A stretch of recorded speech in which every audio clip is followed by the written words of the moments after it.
बुद्ध नाम को अक्सर गौतम बुद्ध से जोड़ा जाता है, लेकिन बुद्ध बनना एक संभावना है जो हर मनुष्य के भीतर है। बुद्ध का अस्तित्व मन, विचार और भावनाओं से परे होता है। मन से परे जाना ही मन की सभी परेशानियों से मुक्ति का एकमात्र तरीका है। आध्यात्मिक रास्ते पर विकास करने वाला व्यक्ति गौतम को अनदेखा नहीं कर सकता, क्योंकि उनकी उपस्थिति बहुत असरदार बन गई है। उनके अपने जीवन में 40,000 भिक्षु बाहर जाकर उनके ज्ञान और आध्यात्मिक प्रक्रिया को फैला रहे थे। उन्होंने अपने शांतिपूर्ण तरीके से दुनिया को हमेशा के लिए बदल दिया। वह पृथ्वी के सबसे महान आध्यात्मिक लहरों में से एक रहे हैं। योग संस्कृति में बुद्ध पूर्णिमा का दिन हमेशा से महत्वपूर्ण रहा है और किसी भी आध्यात्मिक जिज्ञासु के लिए यह बहुत शुभ दिन रहा है। अब गौतम बुद्ध के सम्मान में इस दिन का नाम उनके नाम पर रख दिया गया है। 2500 साल पहले इसी पूर्णिमा को एक आदमी एक जीव के रूप में विकसित हुआ था। हालांकि लोग आमतौर पर बुद्ध शब्द को गौतम के साथ जोड़ते हैं, मगर वह एक लौते बुद्ध नहीं है। इस धरती पर हजारों बुद्ध हुए हैं और अब भी है। बू का अर्थ है बुद्धि, जो अपने बुद्धि से ऊपर उठ चुका है, जो अब अपने मन या दिमाग का हिस्सा नहीं है, वह बुद्ध है।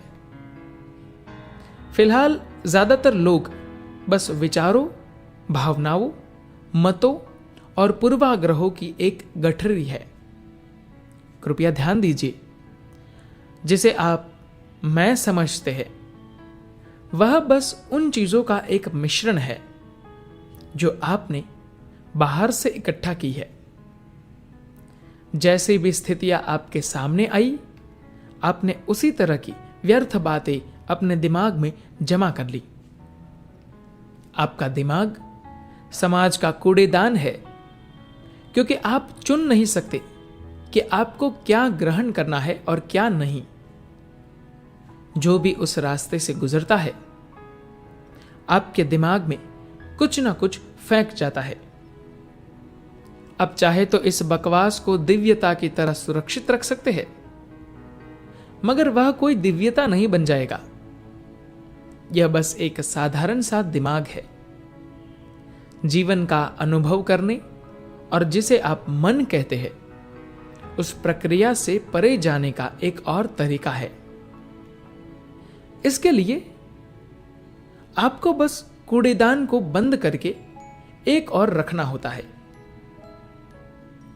मन बहुत अद्भुत चीज है, लेकिन यदि आप उसमें अटक गए तो वह आपको लगातार छलता रहेगा। अगर आप मन में अटके रहने वाले इंसान हैं, तो आप लगातार दुखी रहेंगे।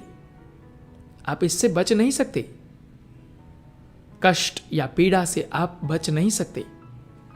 हो सकता है कि सूर्यास्त देखते समय वह आपको इतना खूबसूरत लगे कि आप सब कुछ भूल जाए, मगर आपका दुख किसी पूंछ की तरह ठीक आपके पीछे बैठा रहेगा। आप जैसे ही मुड़कर देखेंगे, वह आपके पीछे होगा। जिसे आप मेरी खुशी कहते हैं, वह ऐसे पल है जब आप अपने दुख को भूल जाते हैं। जब तक आप अपने मन में मौजूद होंगे, भय, बेचैनी और संघर्ष से बच नहीं सकते। मन का स्वभाव ही यह है। लोग मन की यातना को नहीं झेल पाते, इसलिए उन्होंने समाज में मन के नीचे जाने के कई तरीके गढ़ लिए। डटकर खाना, शराब, इंद्रिय सुखों में डूबे रहना, ये सब मन से नीचे जाने के तरीके हैं। मन बहुत अद्भुत चीज है, लेकिन यदि आप उसमें अटक गए तो वह आपको लगातार छलता रहेगा। लोग इन तरीकों का इस्तेमाल करके कुछ पलों के लिए अपनी यातना भूल जाते हैं। आप बोतल पीकर सो जाते हैं। कुछ घंटों के लिए आपका मन आपको परेशान नहीं करता, क्योंकि आप मन के नीचे चले जाते हैं। आपको बहुत सुख मिलता है और बहुत राहत मिलती है, क्योंकि आपके मन की यंत्रणाएं अचानक से गायब हो जाती है। इसलिए आपको इसकी लत लग जाती है। मगर विकास की प्रक्रिया की प्रकृति ऐसी है कि यह जीव जो मन के नीचे था अब मन में पहुंच गया है। अगर वह मुक्त होना चाहता है तो उसे मन के परे जाना होगा। विकास प्रक्रिया में पीछे जाने जैसी कोई चीज नहीं होती। अगर आप किसी रसायन का इस्तेमाल करके मन के नीचे जाते हैं तो आप देखेंगे कि जीवन की सच्चाई हमेशा ज्यादा तीव्रता से तब आपके सामने आती है जब उस रसायन का असर समाप्त हो जाता है। हमेशा ऐसा ही होता है। दुख बढ़ जाता है। योग की प्रक्रिया यह देखने के लिए है कि मन से परे कैसे जा सकते हैं। जब आप मन से परे होते हैं तभी आप अपने असली रूप में हो सकते हैं। धन्यवाद।